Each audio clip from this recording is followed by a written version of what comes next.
Alright guys, welcome back to WolfPack Cryptos and MMGinvest. In today's video, I will cover TA, technical analysis on the markets.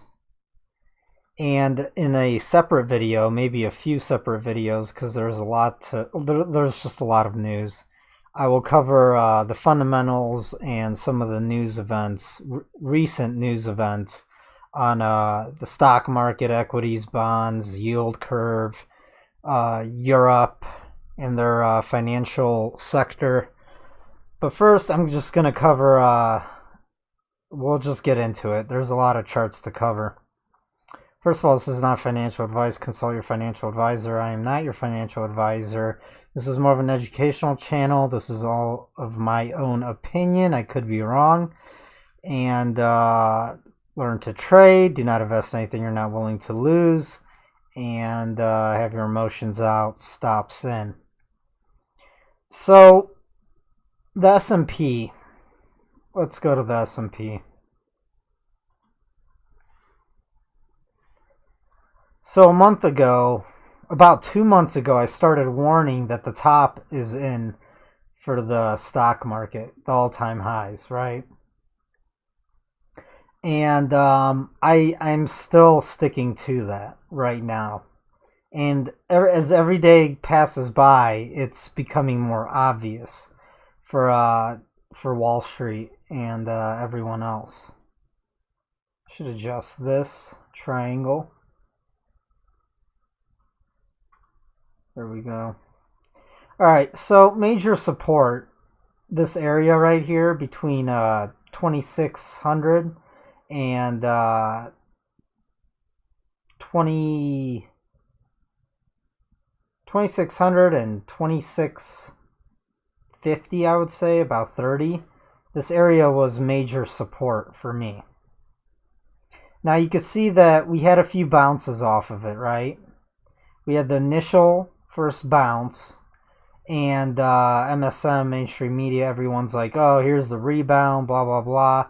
And I traded both of these bounces, and I took massive profits. It was nice. Those were nice trades.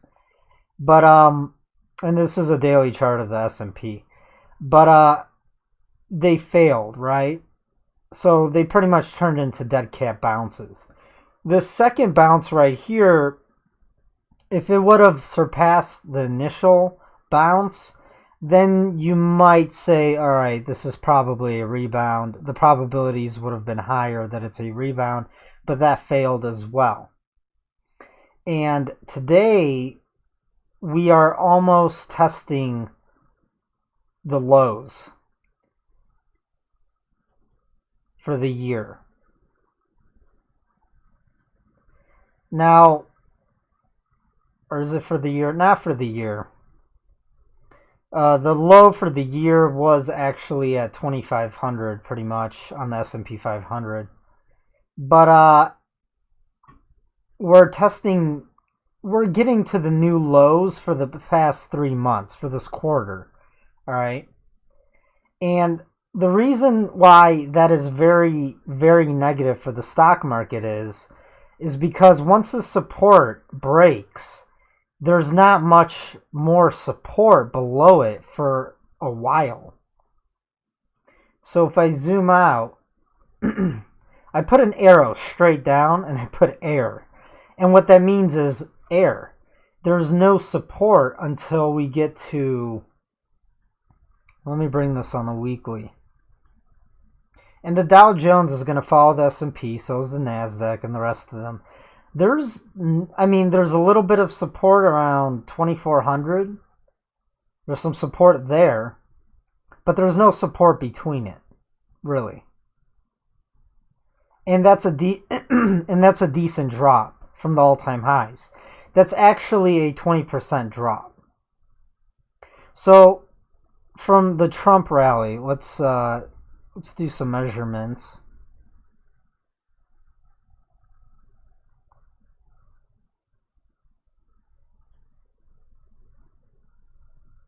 So from the Trump rally and the last high in the past few years,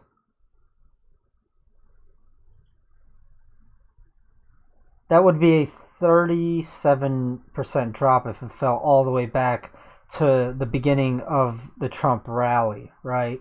When Trump got elected, the raging bull market started, right? Now, if we took it to that, let me flip this around here. This doesn't look right. Make it easier on myself. So if the price did break this support today, and today's Monday, the 17th, December 17th, and that support breaks, and then the price will not have support essentially until 2400 on the S&P. What that will give us is a 18% drop, a 20% drop pretty much. Round it, right? 18% is close enough to 20%. And whenever you have a 20% drop from the all-time high, that is historically, that means you are in a bear market, a recession. That's what it indicates, a 20% drop. Some people say once you're past a 15% drop on equities from the all-time high, that indicates it's over. The bear market's here and we're going into recession. All right? And that's why this support area right now that we're sitting on is so crucial, and it cannot break. And we're breaking it. We've already broken it, actually. That's the scary part. That's what's really bad. And I was hoping that this would hold at least for a few more months into the first quarter of 2019, right? I was hoping we would trade sideways in this symmetric triangle for quite some time, at least hopefully till spring, and that would buy us more time. But the market's not that stupid. I mean, this bull market since 2019 was the most hated bull market ever. And it's the longest, well, it's the second longest running bull market in history. It will be the longest bull market ever in, I forgot when, but another year, something like that, and it is the longest. But this is a 10-year bull market. It's really it's an old bull market. So you have the financial cycles. Every 8 to 10 years, you get a recession. So you should be expecting one coming really soon if it hasn't already started. All right, so the Dow looks just like this, the Nasdaq, and all of them. Let's look at some other things. Here's the Dow. The Dow actually looks worse than the S&P, I think. Or no, it doesn't. It's not as bad. But it's also right around my major support area. See all this? See all the buying earlier this year? It held up the price around 2,400 or 24,000 on the Dow. And if the price breaks below 24,000, it's over. These moving averages are all going to cross. This is a daily chart. You have the 200-day moving average crossing my blue equilibrium line. That's like a death cross. The 100-day moving average crossing the 200-day. Let's see if it's on here. Yeah, I mean, they've all crossed.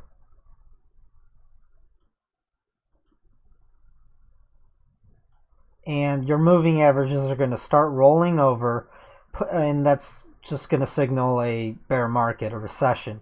And every technical trader should see this. I mean, it's pretty obvious. It's right there. So if the price does not bounce for a few more weeks and months, and it starts dropping like in the next few weeks, maybe even today on the open in a few hours from now, that is very, very bad. That means the end is, it's starting. It's starting, all right? Shit's starting to hit the fan then. And once 24,000 is taken out, I mean, once these major supports are taken out on the Dow and the S&P, it's done. It's the writing's on the wall. Everyone knows that prepare for a bear market. And that'll be the beginning. I don't know how long, how how long, well, how slowly the market will start correcting and crashing. But it's probably, I mean, I don't know. So that's what's scary.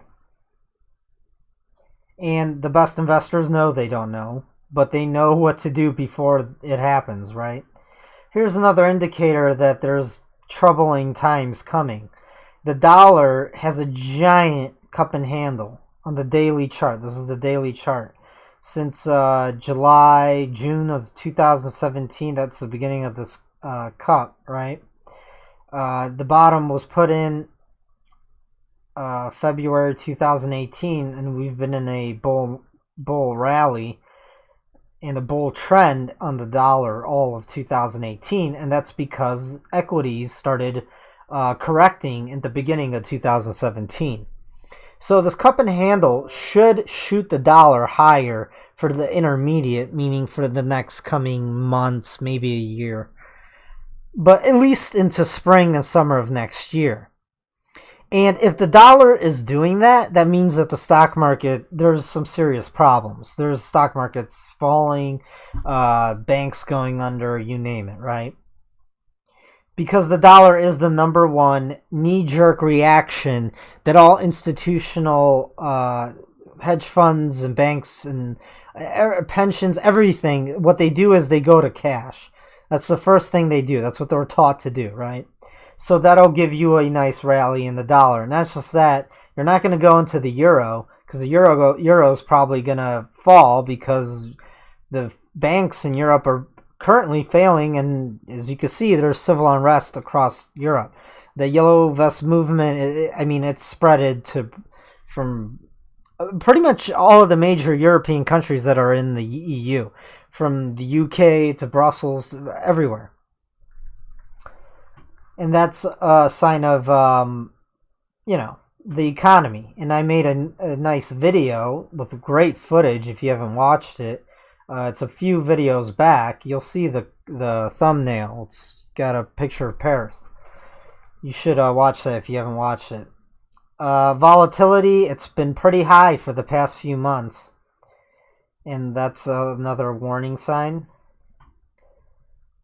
So, bonds. I will go more into detail on bonds in my other video. The 10-year has fallen from the 3%, and bonds are a little bit complicated for the average person, and I will have to talk about that.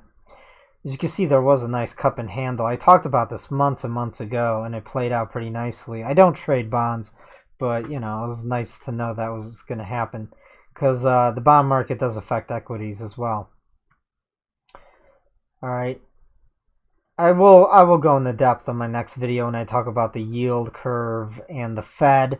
There's a Federal Reserve rate hike coming. Everyone's anticipating it's coming.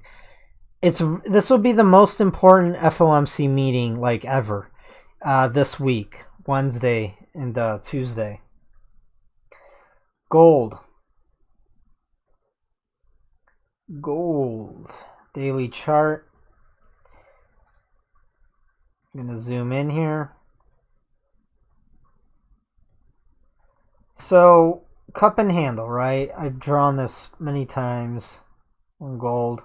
For the free chat room, the links are below this video. In the MMG, I've posted this. There was a cup and handle. I expected a breakout. I did trade it to the upside. I was stopped out last week, and I took profits. But that was a nice trade. So cup and handle, and it broke out. Now look at this. There's some buying coming in on gold. And it's been trading around 1260, 1256 and 1230 for quite some time. It's a nice range. And if gold can break above this moving average, if gold could get back up to 1250 or get past 1260 conservatively on the daily here, it's going to run. And it's going to make a shot for 1280.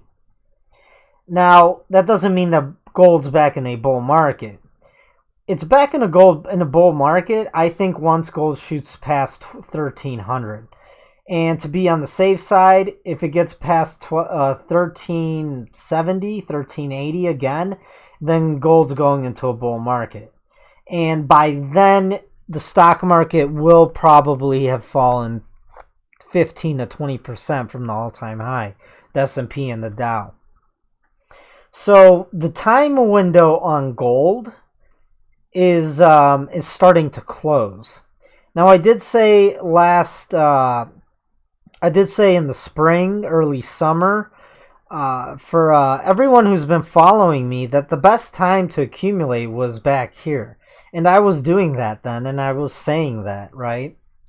And I still think that this might have been the bottom for metals, for gold. Now, there could be a knee-jerk reaction when the stock market starts really accelerating to the downside, like starts crashing like it did in 2008 and 7. Everyone might sell their gold and silver stocks, and the futures might sell off as well as a knee-jerk reaction because everyone just goes to cash and they sell everything, including metals, and then the metals will get hit for like a few weeks, maybe a month.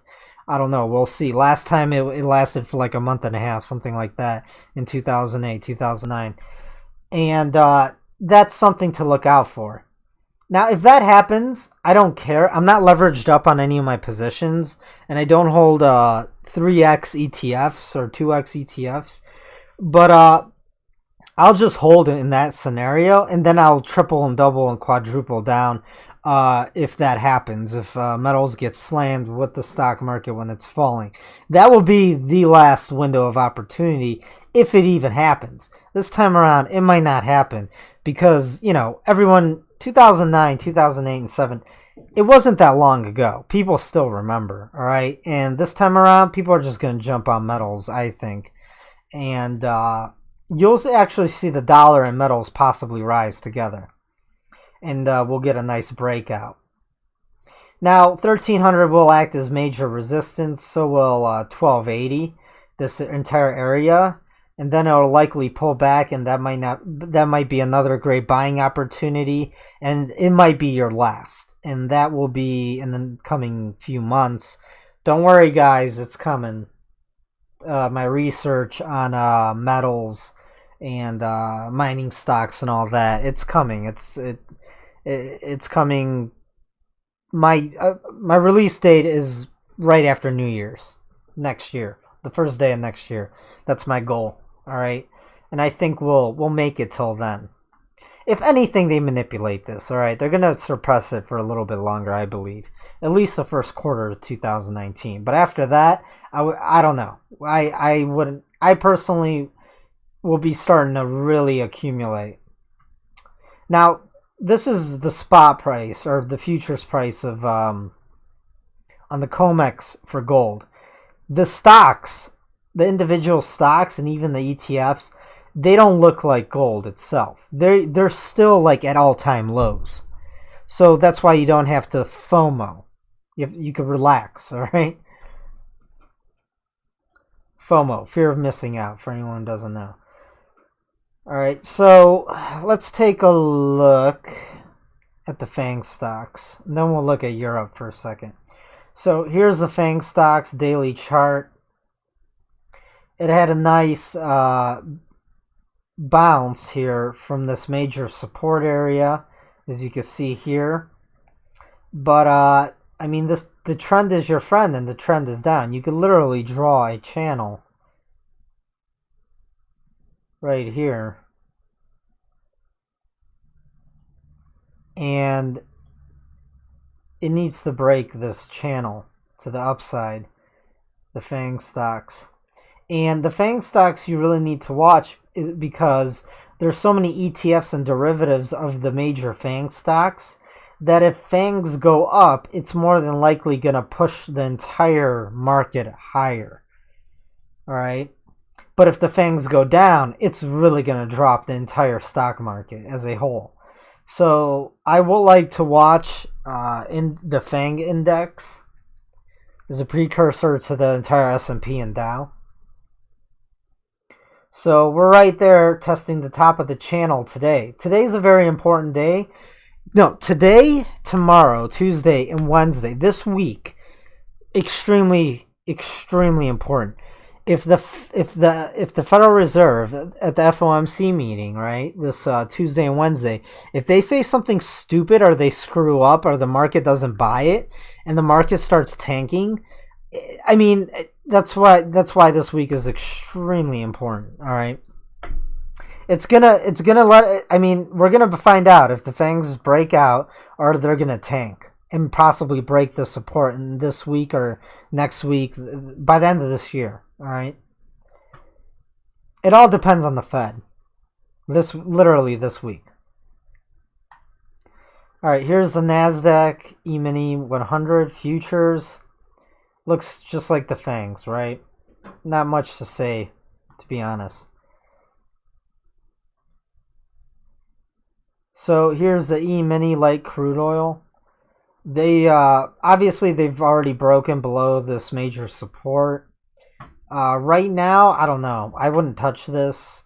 Like I've said in the past, oil could drop as people expect a recession because there's just less semis on the highway transporting goods that people buy, because recession means people aren't going to be buying anything anymore because they're broke, they're losing their jobs and whatnot. So oil tends to drop initially. And then I've talked about oil. You can refer back to my few videos. I did a real good analysis on oil. But for right now, I wouldn't do anything. I'd watch if it's going to break out or break down. Because right now it's neutral. It's just sitting on support. This entire area right here is major support.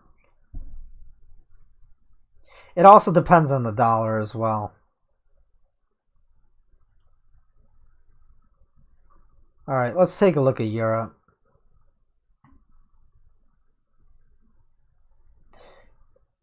Let me go back to the European markets. Here's the FTSE. And here's the FTSE for the Eurozone, top 100 companies. Like I've said, it's also on support just like the FANG stocks. Here's the FTSE 100 for the United Kingdom. It's on major support as well. Looks just like the S&P 500. And here's France sitting on support, major support. And the DAX, the German market, sitting on major support. Listen, all of the markets are so intertwined with derivatives, ETFs, debt, buying each other's debt, leveraged up. It's a truly global market. Also, you guys need to understand that the market today is not what it used to be even 30 years ago. Most of these 500 Fortune companies, especially 100 Fortune companies, by market cap, the top 100, top 500, right? These are international corporations. They are internationally based. They're all like McDonald's. You know, if you go to Europe, there's McDonald's everywhere. You go to Japan, China, McDonald's. Go to Australia. It's just like that with Google and Apple and, you know, all these companies, big companies. They are international. So if something bad happens in Europe, it's going to negatively affect the U.S., although I was hoping it might help the U.S. because the U.S. is the last man standing, right? And I think we saw that at the beginning of 2018. Now, what could happen is, as globally stock markets start tanking, it's going to really prop up the U.S. dollar for maybe a few months to a year, maybe a couple years, I don't know. But I think initially it's going to prop up the dollar in the markets in the U.S. The U.S. markets might not tank as much as the European and the Asian, but eventually it will tank, and it'll fall with the rest. It just might prop it up from fully imploding for some time, and this is just speculation. I'm just thinking off the top of my head. But I do know that the dollar will be the first safe haven asset, which is absolutely ridiculous, because if the Fed starts, as soon as the Fed capitulates and says they're going to lower interest rates back down to zero, maybe negative, who knows, and start printing money again, QE, then the dollar is going to instantly drop like an anchor. And that's when your metals go through the roof. And hopefully cryptos will as well, because they're already in the bear market, right? The only way they could go is back up, especially if people start using it for capital flight. What I am worried about the cryptos is draconian like laws coming out, because at the end of the day, the biggest tax collection comes from corporations in the stock market, and they don't want money to be flooding out of the stock market and the bonds and the bond market into cryptos. That's what I'm thinking. I could be wrong, but I don't think they're gonna want that. The regulators and But I don't know, guys. Maybe they just can't stop it. Maybe it's too late. They can't pass a law like that. That's what I'm hoping, really. I still think they're not going to be able to stop it. So, all right, I'm off on a tangent. So, well, let's go to the Europe financials. So the banking sector. Now, Deutsche Bank is pretty much gone bust. I will talk more about that in my other videos that I'm going to make right after this one. And the financials. Look at this. This is 2012. The lows of 2012. And this index doesn't go back to doesn't go back. I should have picked a different index, but it doesn't go back to 2009. It doesn't matter, because in 2011, that's when this index was in deep trouble. That's when Europe first started having some serious financial problems after 2009. And you can see the lows are down here, $13 on this index. Now, in 2016, we saw another major low. It retested these lows, but it made a higher low. And I mean, this is extremely volatile. This would have been fun to trade. And we can see that this index is falling back down to its previous yearly lows. So this is also on major support. If it breaks and falls down there, then this could trigger a systemic banking crisis in Europe. So I would watch this index. That's why this week is extremely important. I cannot stress that enough.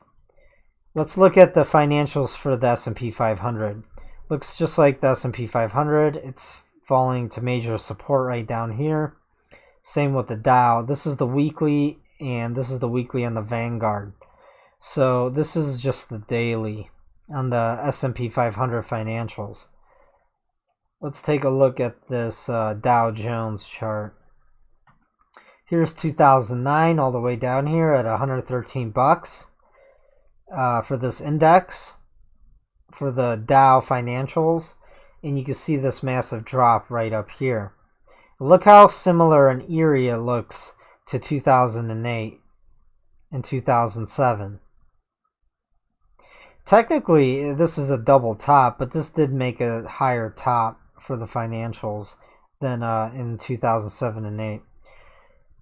So if this breaks, like I'm saying, guys, this week, if we fall another couple hundred points on the S&P and the Dow, I mean, it could be all over. It could be. It'll be the beginning of. You'll start seeing banks going under and financials going under. If this drops all the way back down to the beginning of the Trump rally and the end of 2016, beginning of 2017, I mean, that could easily trigger it.